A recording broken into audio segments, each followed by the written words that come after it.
সাথী, বন্ধু, কৃষক, নার্সারির মালিক সকলকে আন্তরিক অভিনন্দন জানাই।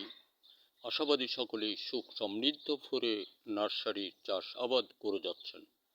দেখুন, নার্সারির গাছে অনেক প্রকার রোগাক্রান্ত হয়ে দুর্বল হয়ে যায়, আর এই দুর্বলতার সুযোগে আমরা বিভিন্ন কিছু ব্যবহার করে থাকি। গাছ শুধু বাড়াতে চাই, কিন্তু না, আমার ধারণা আমি প্রকাশ করি গাছ বাড়াবো না, গাছ রোগমুক্ত রাখবো। তাহলে চারা আপন মনে বেড়ে যাবে। এটাই সকল প্রকার যুক্তিসম্পন্ন কথা বলে ধারণা প্রকাশ করি। আর কোনো রাসায়নিক পদার্থ দিয়ে যদি গাছকে বাড়ানো যায়, তাহলে ওই গাছ একসময় টিকসই হবে না, ফলপ্রসূ হবে না বলে ধারণা প্রকাশ করি। বন্ধুরা আমার, তাহলে কি করবেন? আপনি আসুন বারুদ প্রযুক্তিদাতা আব্দুল গফুরের কাছে। তাহলে সে কী করবে? আপনাকে বারুদ, মধুবন, মেঘবান, বনশ্রী ইত্যাদি নামের 22টি পণ্যের আপনার নার্সারিতে যেটা প্রয়োজন ঠিক সে ওইটাই দিবে, এবং সুলভ মূল্যে আপনি ব্যবহার করুন। তাহলে আপনার নার্সারির সকল প্রকার রোগ মুক্ত হবে এবং গাছ প্রাকৃতিক কৌশলে বাড়তে শুরু করবে। একসময় ওই চারা বা গাছটা যিনি কিনে নিয়ে রোপণ করবেন, উনিও আশাতীত ফসল বা ফল উৎপাদন করতে পারবেন। বন্ধুরা আমার, আরেকটি কথা না বললে নয়। দেখুন, এই নার্সারির মতো রাজনীতি, এই হাদি, ডক্টর ইউনূস ইত্যাদি এমন অনেক প্রমুখের নামে যে সকল রাজনীতিবিদেরা, রাজনীতি নামের সহিংসতার দুর্নীতিবিদেরা যেভাবে সমালোচনা করেন, আমি আপনাকে বলবো, মির্জা ফখরুল ইসলাম, আপনার ঘরে মেশিন আছে, আপনি সেই মেশিনের আরোহী হিসাবে হাদিউজ্জামান হাদির মতো একজন মানুষ জন্মায় দেন।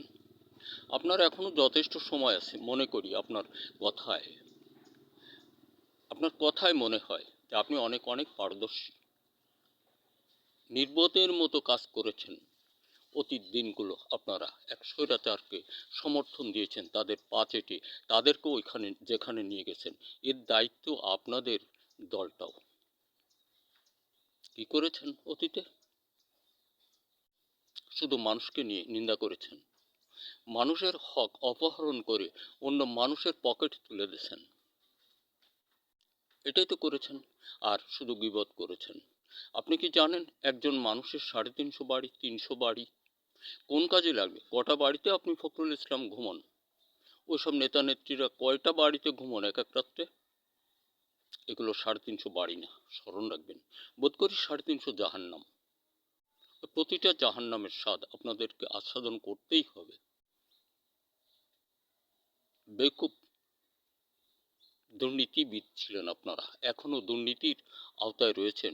নিজেরা নিজেদের মাতৃভূমিকে ধ্বংস করতে চান আর একজনের পদতলিতে। বাহ, কি সুন্দর রাজনীতিবিদ! আপনাদের মৃত্যু হয় না খুব তাড়াতাড়ি? আত্মঘাতী হন, বিস্মান করেন, গলায় রশি দেন, তবু এই মাতৃভূমি, স্বাধীন সার্বভৌমত্ব রক্ষণাবেক্ষণের দায়িত্ব যারা বহন করছে তাদের শান্তিপূর্ণভাবে কাজ করতে দেন। দেশের সকল কৃষক বন্ধু, আমরা সকল ফসল উৎপাদন হতে দূরে যাব না। আমাদের কর্ম, আমাদের উৎস, আমাদের উৎসব। ফসল উৎপাদন করব, আর এই স্বর্ণ অন্ন, এই সকল নাদান দুর্ভিক্ষপূর্ণ নির্ভীক চিত্তের মানুষ না, ওরা দুর্ভিক্ষপূর্ণ এক অলস অবয়, ওদের মুখে স্বর্ণ অন্ন তুলে দেব। ওরা আরও বেঁচে থাক, ওরা আরও জাহান্নাম সংগ্রহ করুক। ধন্যবাদ।